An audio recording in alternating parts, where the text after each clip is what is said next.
Hello, everyone. Welcome, beloved community. I'm Lori Hanau, the founder of Global Roundtable Leadership.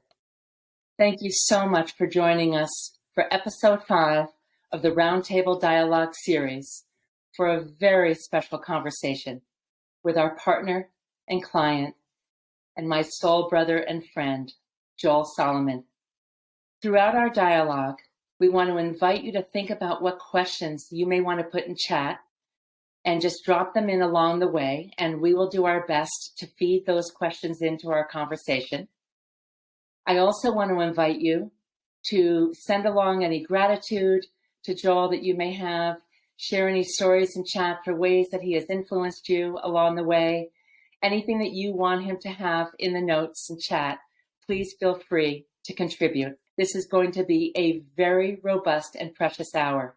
And we will also do our best to make time for a Q&A at the end. And now, it is my honor and total joy to introduce Joel Solomon.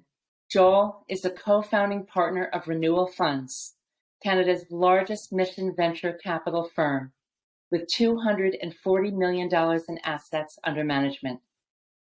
He is a 2021 Clean50 Canada Lifetime Achievement honoree, board member of the University of British Columbia, co-producer of the Just Economy Institute, and Chair Emeritus of Hollyhock, a lifelong leadership learning center on Cortes Island for progressive leaders engaging in peer-to-peer learning to catalyze a new wave of leadership.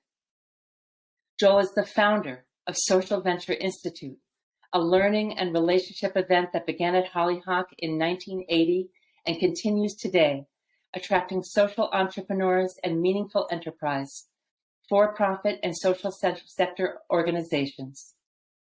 In the 1990s and 2000s at Hollyhock, he also co-created, are you ready? Media That Matters, Web of Change, Social Change Institute, along with Hollyhock offering dozens of training retreats for skill building within the social change and environmental sectors.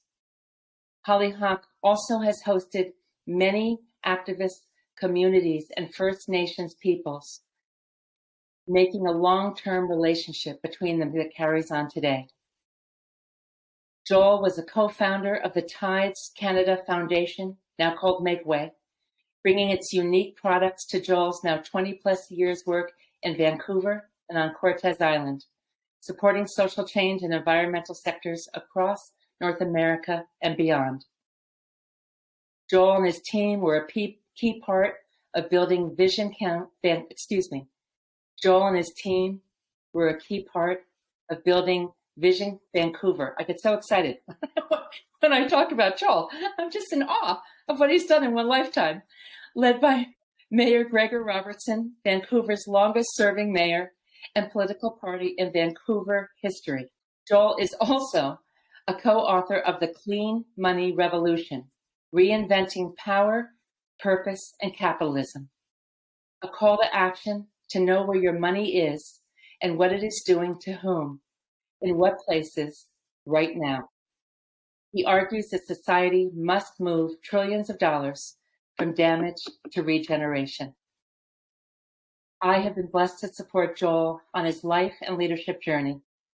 Joel, you are a person of grace with such multidimensional sight and with the devotion, humility, and patience to nurture healthy growth through thick and thin.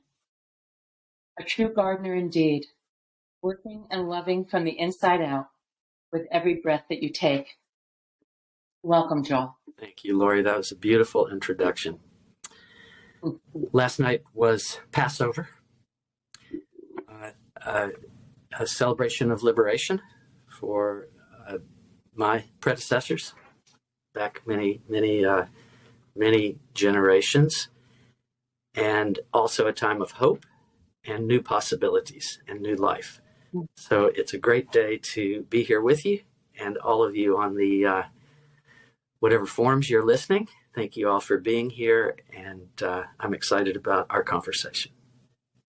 Yeah, me too. and we sure have had fun in the dialogues leading up to this. And so here we go. Just too many questions. We need 3 hours, and we have one precious hour. But I want to start, in fact, with really just where you were in a way. And I know that you've always self-identified as a gardener. Can you share a little bit about your gardening days and the influence that gardening has had on how you approach the diversity of your work and the way you lead within your networks?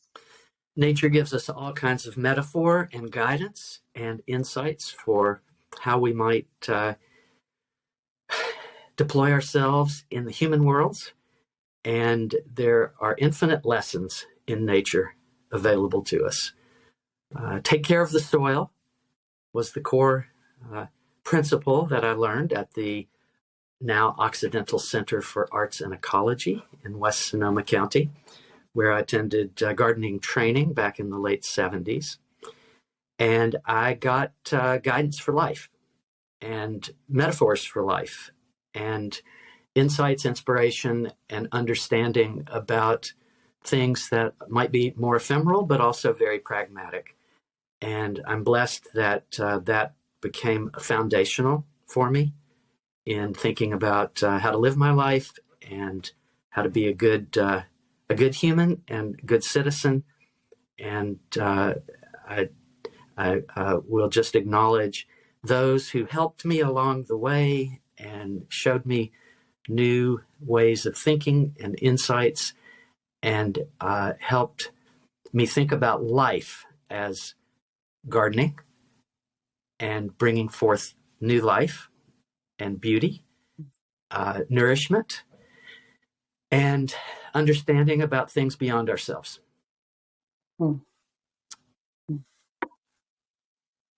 Thank you.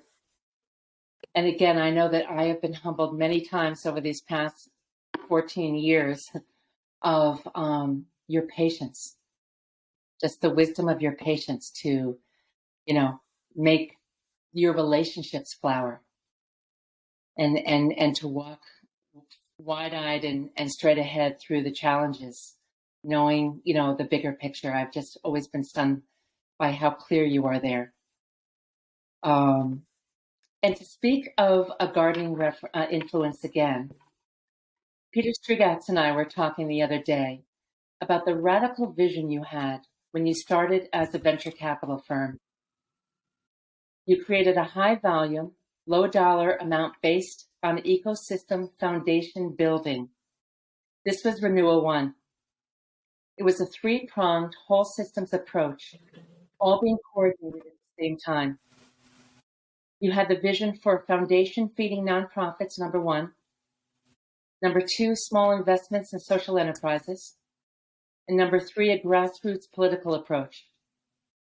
You used it as a replicable model as a single LP. What was your aim with this? What were you thinking? And what kind of synergy did it have? Well, I wanted to do something constructive in the world and something meaningful for my own evolution and learning and experience. And the looking at money as a tool that represents the labor and lifetimes of people around the planet and what they have done as our ancestors and in bringing forth the advances in human civilization ultimately.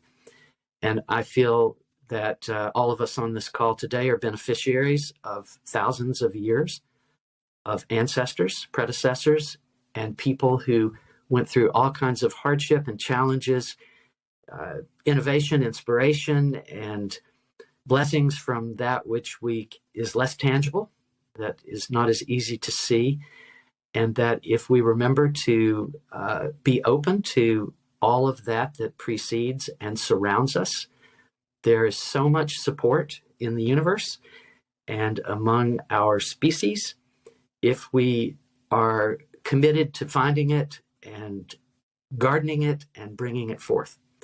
And I feel like one of the beneficiaries of all of that possibility. So when you started this, how did you gather a team around this? Did you have trouble bringing others into this vision to help you to build this? Was it easy to articulate early on? What was that initial stage for those that are carrying the new visions now, and wanting to build on their visions?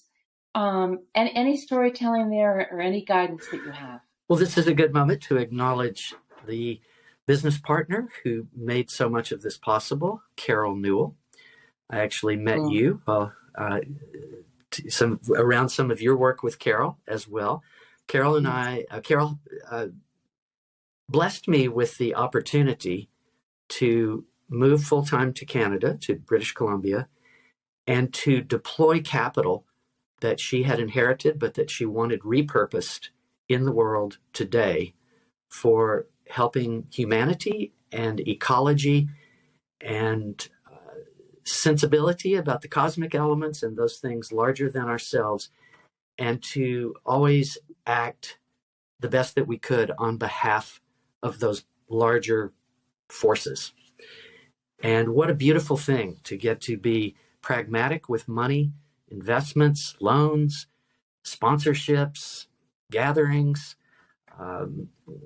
learning opportunities, and to begin understanding what the network of organizations and gathering places are that have been an incredible flowering, at least in North America, which is what I would know best, that has brought so much advanced thinking and long-term thinking and commitment by many, many individuals to do better with the resources and the intelligence and the opportunities that we have, that becomes and should be, we each need to find our version of a lifelong philosophy or insight or inspiration that can help us stay steady as we go through our human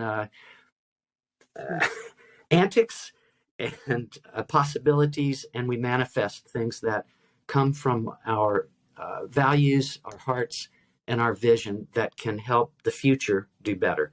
I would say that's the real key, and what I believe now and have experienced, that our lives can contribute so much to the larger species and civilization, and it is actually incumbent upon us and our responsibility to do so. Whew. So beautifully said, Joel. And I'm so resonating with this call from you that we each need to find our own version. Thank you for that. So I'm gonna just pause for a moment to just continue to invite questions. If you have any questions for Joel on anything that he's spoken so far or anything that you'd like him to speak to, please feel free to put those questions into chat.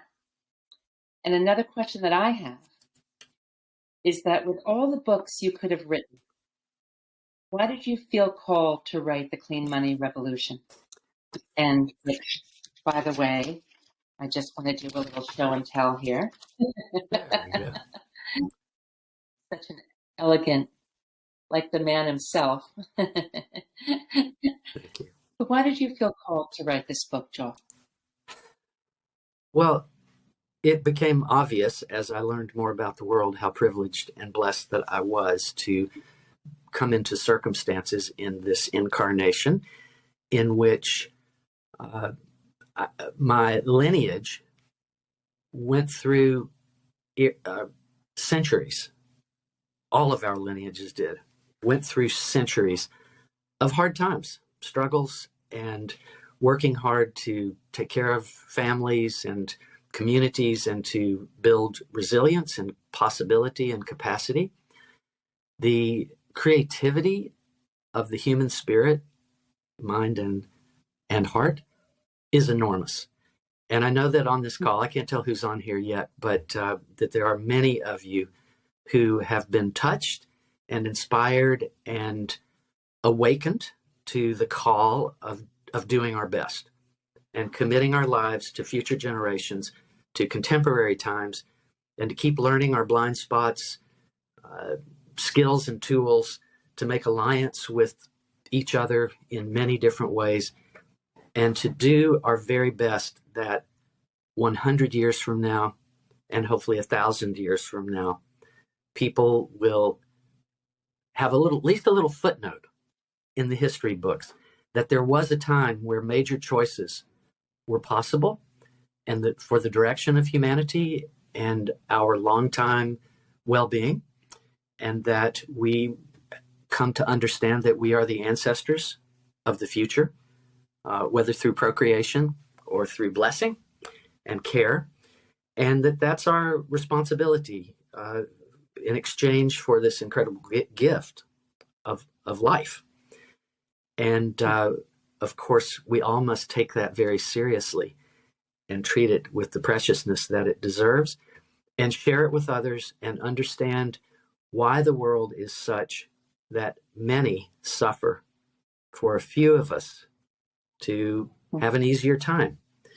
And that core question about humanity and civilization, I believe we should each find our way to hold close to us, and ever consider how we might go deeper with more meaning and purpose towards what can be done for future generations and for this incredible blessing of Earth, this planet, and that life actually exists, and that we can sit here and talk about it and be aware of it.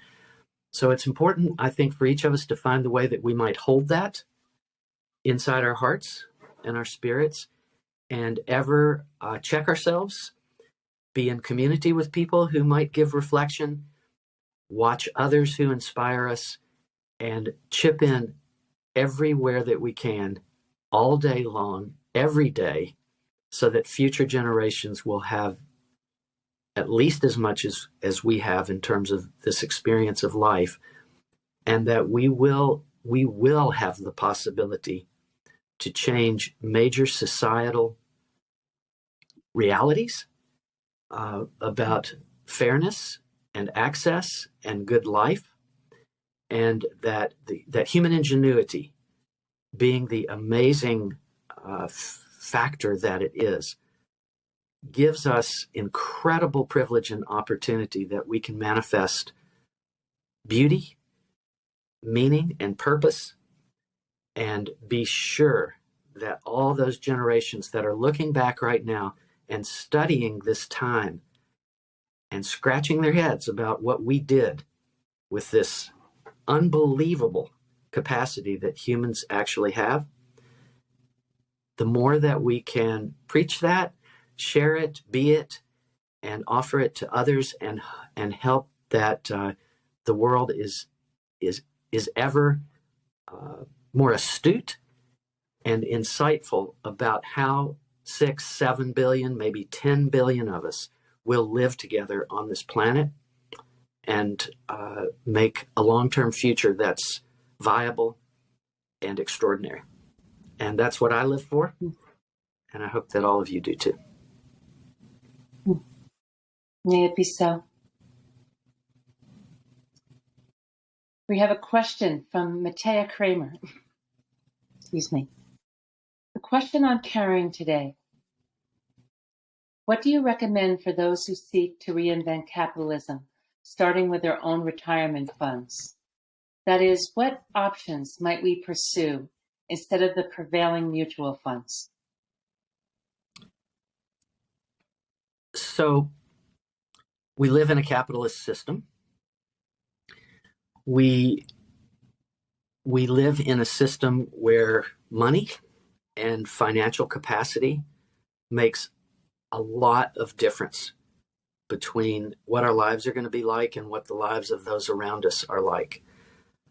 I know that it's crucial that we pay attention to the influences that we have, the ones we're aware of and the ones that we're less aware of, and that we do the ongoing inner work and practice to understand what it means to be alive and what it means to have the capacities that we do, and that we devote ourselves in one way or another to our deepest vision and beliefs about what this life is for and how we are serving future generations.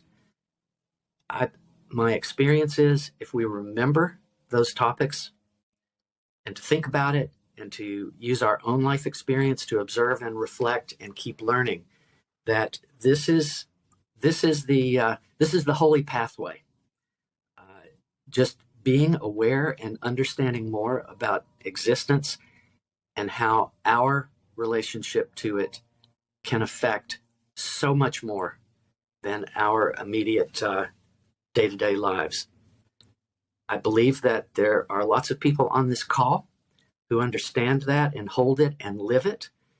And that is a wave of love and commitment that may make it possible that human beings are still here in 1,000 more years and that we're doing brilliant and awesome things to help this planet thrive. What a joyous occupation.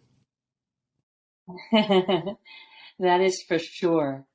That is for sure. And do you have a direct recommendation for those who seek to reinvent capitalism with their own retirement funds and what other options other than mutual funds? Or well, I have to keep that simple. Mm-hmm. But we're in an era where we're more and more aware of capitalism and the beauty of it, the benefits of it, and also the tragedy and horror that is a side effect of a lot of it.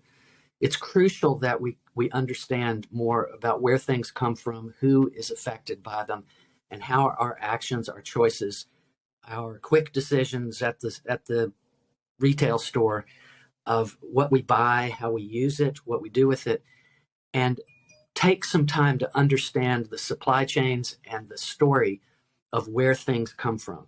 It all starts in the earth. It all comes from human labor. But there's a lot more to that story, and it is our duty to pay attention to things like I'm talking on a very sophisticated tool right now, this iPad that I'm using. What it takes and what it took for such a thing to get invented and created and what it enables today is holy. It's holy. It contains so much of life force and people all over the planet, ultimately, to mine the minerals and to work in the factories and to be in the shipping and distribution supply chains and all of that make up this very complex ecosystem of 6, 7, 8 billion humans. Those of us alive today have the biggest responsibility now because it is future generations who are counting on us. And they're watching and studying how we did, what we did, and to gain insight from that might inspire them to take it much, much further. Thank you. And this question is from Bob Bear. Hello, Bob. So glad you're here. As to the previous question about mutual funds, there are trillions of dollars in pension funds of state workers, teachers, and others being managed by large fund managers who don't have the climate or fairness or other things as a measure of success. Have you thought of how we can make the people who control these funds, union presidents, etc., to start giving these funds to others to manage? Well, that's a huge question. And to do my best to simplify it is each action that we choose has an impact and an influence on those systems and on the results of the systems. We vote with our love and our passion and our dollars and our practical skills. And those votes are represented in the kind of careers that we create and what we do with our time and how we choose to serve forces beyond just ourselves. Those of us with the privilege to even be here on this call have great responsibility. We know a lot more in the kind of practical and tangible world than in this extraordinary time where human ingenuity has created so much possibility. It leaves us with a responsibility to understand what the side effects are, what the externalities are, where did it all come from, who's taking the heat, who's doing the labor, how the systems work that make it all happen, and what the side effects are. We have an obligation to embrace those externalities. I mean, I'm looking at my desk right now. There's tools all over it. There are communication tools. There's power generators. There's things to plug into. There's light. There are all kinds of instruments just right here in this one couple of square feet. My responsibility is at least to understand both some big picture about that, how this all came about, some very personal picture. What is our responsibility? Each choice that we make matters. There are other people affected by every one of those choices. And this can be super depressing. It can be very joyful as we find each other and we gather together around organizations and intentions and bodies of work, invention, creativity, emerging of better solutions, better information. Those future generations that are studying us right now, that are so curious about how did we handle these times and how their lives, hundreds of years from now, maybe thousands of years from now, what did we do? How did we do it? Did we stretch? Did we go deeper? What kind of commitments did that take?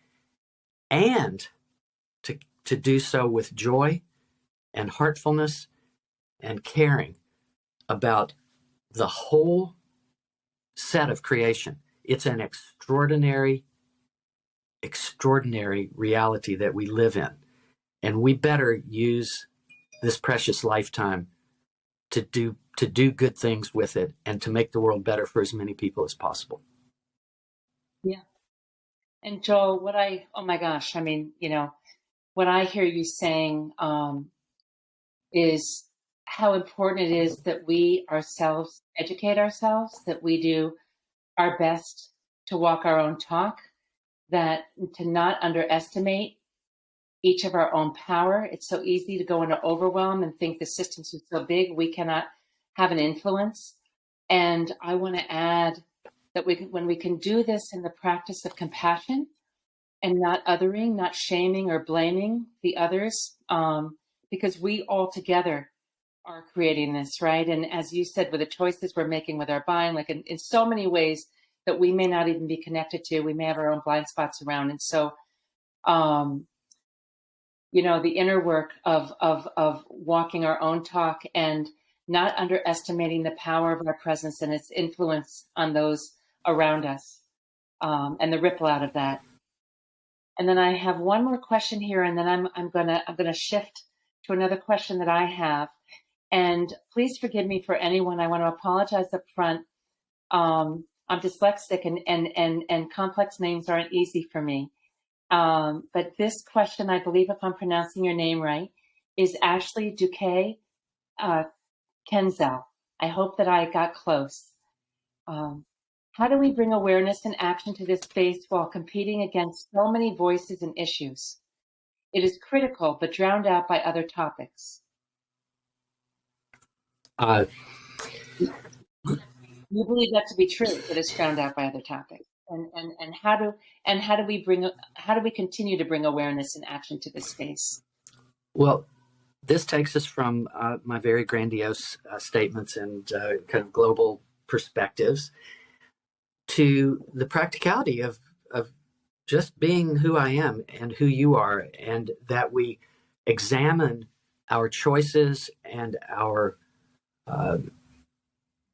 engagements, our uses of our power and influence, our teaming together to tackle problems, issues, challenges that resonate with us and awaken us to the unfairnesses in the world and to the injustice in the world, and that we examine the best that we can. It's not a simple exercise, but to keep examining our choices, our tools, our purchases, our placement of capital, what we are investing in, who we're giving that to place for us, and into an international system of capitalism, which is very, very complex, but in which we have responsibility. I have responsibility as an individual to know as much as I can about my purchases, about the businesses that provide the things that make my life easier, the unfairnesses that are baked in, the injustice that is baked in, the cruelty and horror show of what humans are capable of doing to each other. All of these topics are our responsibility as humans to go as deeply as we can to understand what we actually care about, to look at our blind spots, and to try to understand how to do better. And as we figure out what that might mean for ourselves, we've got to double down, quadruple down, and keep committing to a more examined and thoughtful set of choices about how we live our lives and how we affect systems around us. There's 6, 7, 8 billion people now or soon to come. This is an extraordinary challenge for humanity. Biological systems, the polar ice fields, and as we all know now, we are affecting geological systems even at this point. We have a big, big responsibility. There are many smart people that are studying the nuances and details and the big pictures of what we have wrought and who we are as humanity. And there is as much reason for optimism in terms of creativity and invention and understanding systems, making changes, and fighting for changes. Being sure that our political systems represent us in a way that we can be proud of, and when we're not, that we speak up and we do what we can to push back and to demand that we do better at thinking of humanity and this planet as we understand it, as the living creation that it is, and that we do everything we can at the scale that we can in every action, every time we walk into a store, every item that we pick up and purchase. When we look around our home and see what we've accumulated and why, we think about where our money is. We got asked a question about this, about how do we see that our money and our savings accounts and our banks and our pension funds and all of these systems that do some really good things. They provide security for long term. They give us hopefully health care. They give us access to these things. But that we understand that those of us privileged enough to be on the kind of upper hand of that have an incredible responsibility and obligation and opportunity. And this opportunity is that our lives are our message. And we must pay attention to all of our choices and all of our actions. Do it with love, forgive ourselves as we can, but don't over forgive ourselves. Take it seriously and be sure that we're committed to checking our values and going deeper and ever learning how to be better citizens and ancestors. That's our job. Mm. There you go, Ashley. and Ashley, everything he said underscored. And do not underestimate the power of your voice. And as Joel said, when you're doing what you love and what you care about, and how when it comes from you in an embodied way, trust that it gets through the ether, just where it's to go. Trust that you will never know how to measure that, but that it's getting through in just the right ways that are more mysterious than we can get our rational minds around. And so keep bringing your voice to bear.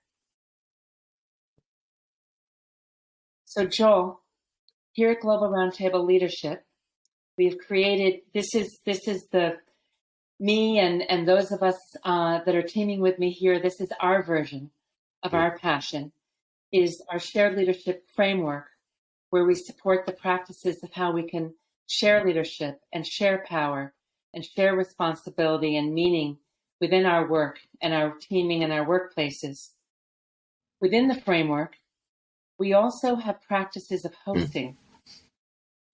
And again, this is versus the more authoritarian ways of leading. You and your beloved, Dana, between Hollyhock and your Vancouver home, have hosted too many groups to count. I feel we Westerners don't understand the power of hosting as a way to lead. I believe it's a consciousness that is continuing to come more globally. Can you talk about the power of this way of leading and some of the impacts that it's had that you've seen by your hosting and by Dana's incredible hosting? And what is hosting? Like, what is hosting to you, and what are the impacts of your hosting?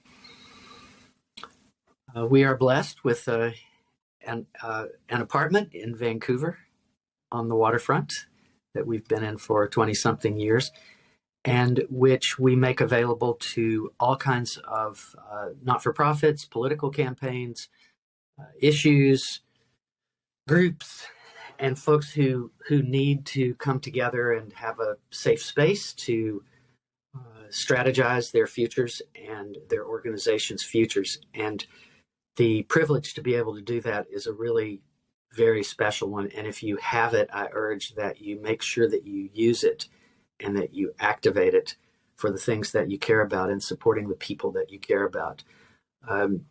We have gotten in the habit now of several decades of not-for-profits, political campaigns, discussion groups, strategies of one kind or another, activism, etc., and trying to create a safe place where diverse people can come together, share ideas, get to know each other, and make relationships. And if I had to count something, we count dollars, we count what's our net worth, we count do we have enough savings and things like that. But I really like to count how many relationships can we support, how many insights can we work with others to help share with groups of people, how can we support the possibility of alliances and partnerships to happen. This is way easier than it may sound once you get the hang of it. Simply the invitation alone is a very important tool.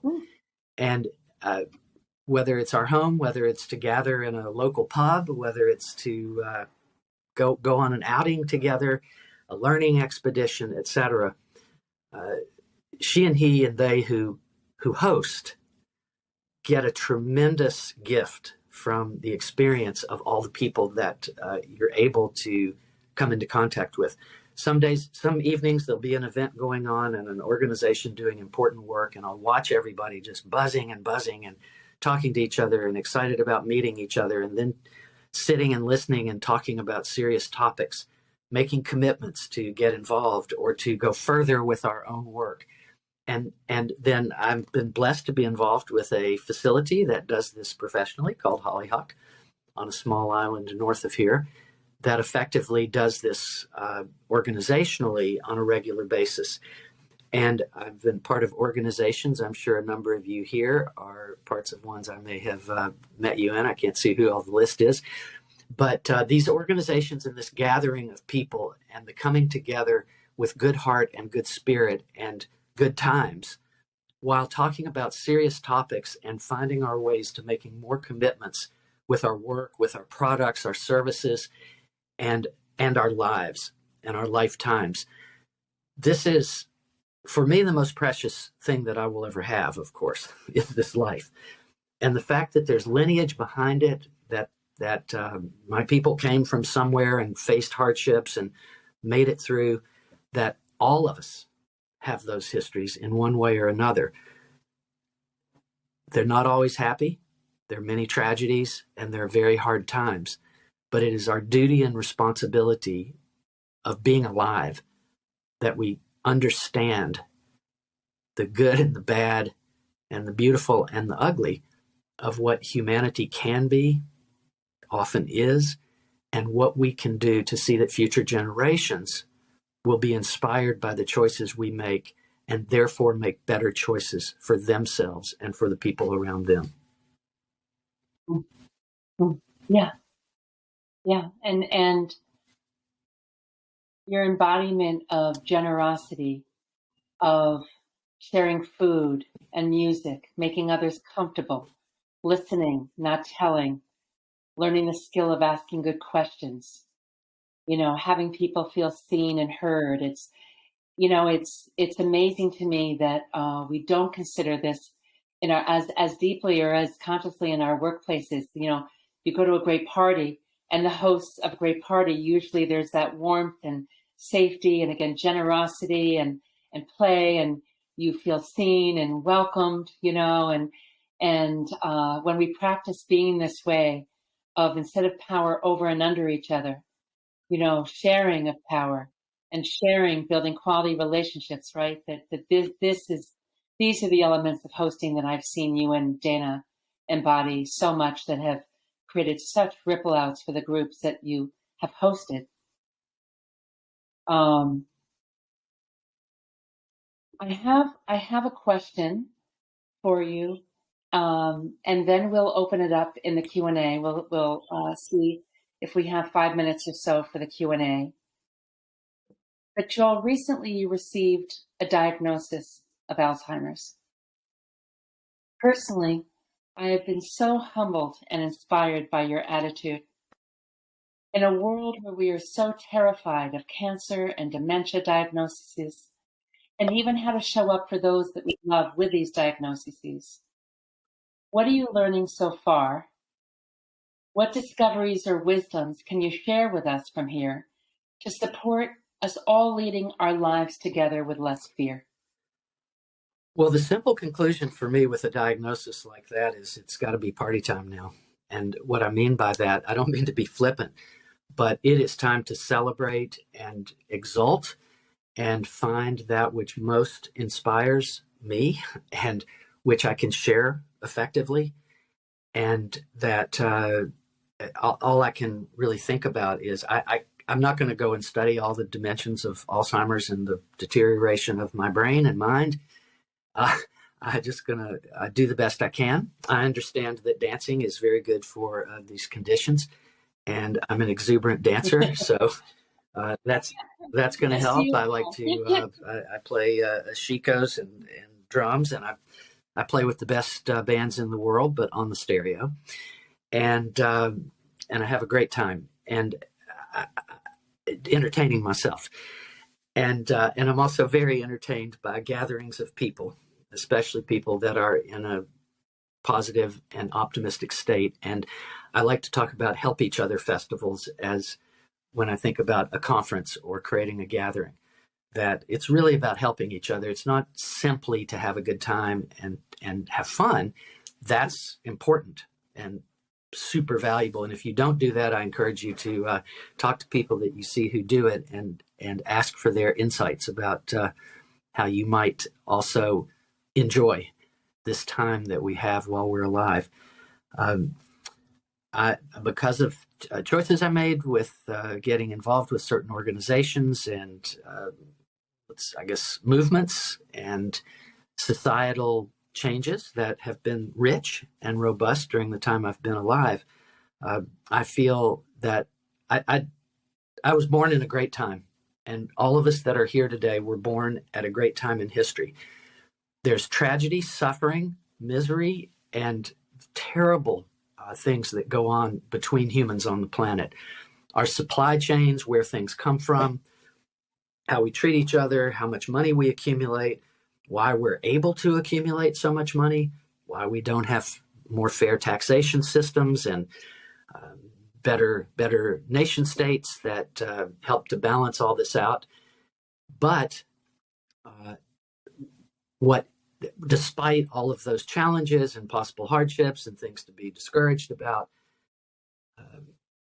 our job is to share whatever we have of being able to experience that and to have the exuberance and joy that life can be really good and wonderful, we must remember at whose expense and what our responsibilities are for that, carrying that contradiction and challenge that is just part of the complexity of human existence. Hopefully, any of us on this call wouldn't even have been here if we had not been touched by some kinds of examples of joyful living and the possibility of just how much we can contribute, and how that is in many ways, I'd say, I mean, it's not easy to know what the meaning of life is, but that's one of them. Do better for future generations, be as good a person as we possibly can be, and pay attention to where the blind spots are and where we can make a difference in how other people may be harmed unconsciously by us and by society, and take responsibility for a small piece of that, and then let that grow larger, then keep figuring out how we can be more useful to the longer term future and to people that are alive today. It's a big, big, big responsibility. Yeah. And Joel, you know, when you first shared your diagnosis with me, and, you know, there was a small, for me, I mean, there's no measuring these things, but it seemed to be quite a small stage of being startled, you know, and taking it in. And I just want to reflect to everyone here that in me knowing Joel, and I'm sure for those of you that are here that know Joel personally, that you've watched how he has lived really in self-examination, never turning away from anything, embracing everything, the good, the bad, the ugly, you know, the beautiful, and being as honest with himself as he can be the whole way through, and being there for others. And that, Joel, I feel like it's having lived a good life in this way that has you able to be with this diagnosis, not as something that is, you know, having you freeze or having you shrink or go in denial or hide it, you know, but receive it and do your best to embrace it and explore it and be honest about it. And I see what it just keeps shining through you, you know, is your gratitude. And again, your sense of the precious and how every moment matters and our embodiment matters and our contributions matter. And so I just hope that if all of you out there that you don't feel awkward with Joel, you know, that you use Joel as your practice ground for how we've been socially conditioned to be afraid of these bigger, what we call illnesses instead of mysteries, and maybe learn yourself, you know, as a teaching through Joel's embodiment of how you yourself can embrace the whole of your life, you know, and what you can learn from everything that you're given. And Joel, anything else? Let me see. Question for Joel. Okay. So we have about 4 more minutes for questions, and then we're gonna close out. Joel, setting aside all the challenges in the world and worries of life today, what are you most optimistic about these days? And this is from Mark Bussy. Hi, Mark.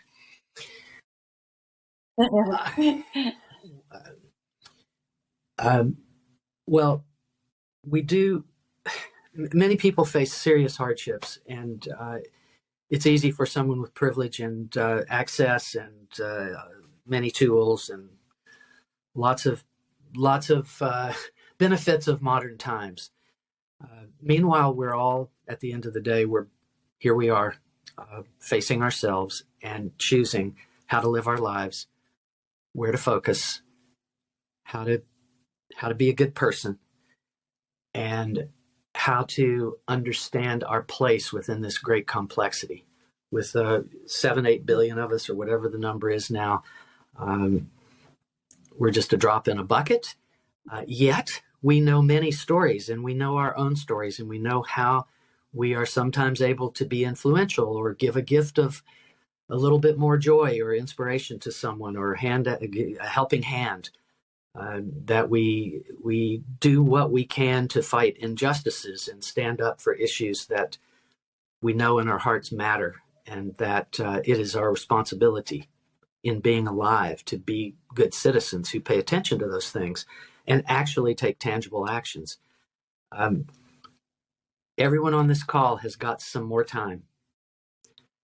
I've got some more time, and I am going to be as exuberant and joyful and serious about it as I can, and continue dealing with my blind spots and understanding more about how things work and why my simple answers and frustrations with why people don't do better, or why society doesn't do better, or why the former presidents of the United States can be so aggravating. But it's all very complex, and we've each got to figure out how to navigate our own pathway through it. My message is, I believe that there is a lot of joy, a lot of love, a lot of compassion, a lot of beauty that we can experience alongside the challenges and the suffering and the unfairnesses and the injustices that humans, that are also a very deep part of humanity. We have to pay attention to that all the time, every day, and keep refining how we are and who we are and the choices that we make, because that is what the future is depending on. And there is no more important task in my mind than doing everything we can that the future will be better and more generative, and that humanity will surprise us and come through in the end and do long-term, beautiful, beautiful things. So thank you so much for being here with us today and giving me a chance to hold forth a little bit. And Bharat, we're not going to have time for your question, but if you put your email address in, I'm going to give this question to Joel, because I think he'll want to write to you with this question, with a response to this question. And so please feel free to put your email in chat, and we'll get it over to Joel for you. And so we do need to close out.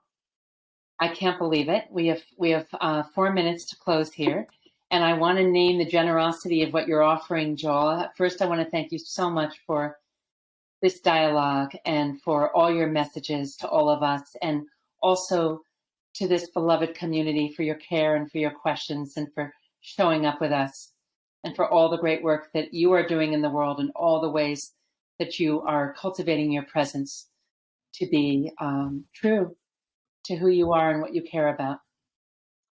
And so, Joel, thank you for your time and your care and your generosity with us today.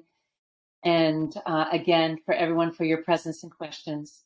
So Joel has generously offered, so we were going to do, with the Roundtable series, we have been interviewing people that have written books, authors, and offering 2 books in a contest.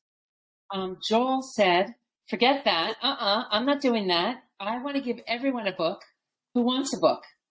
And so I want to say almost 90 of you signed up today.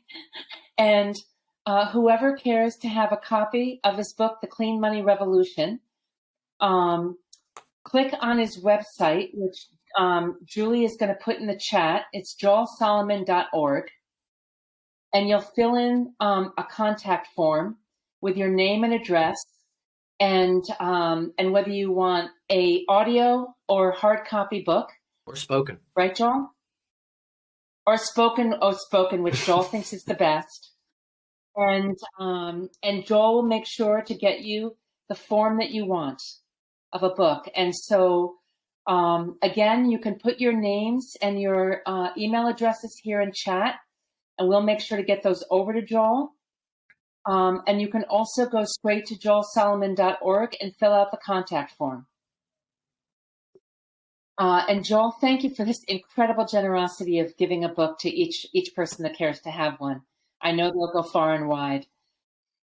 And then if this is your first time joining us, we hope you'll listen to other episodes of the Roundtable Dialogue series.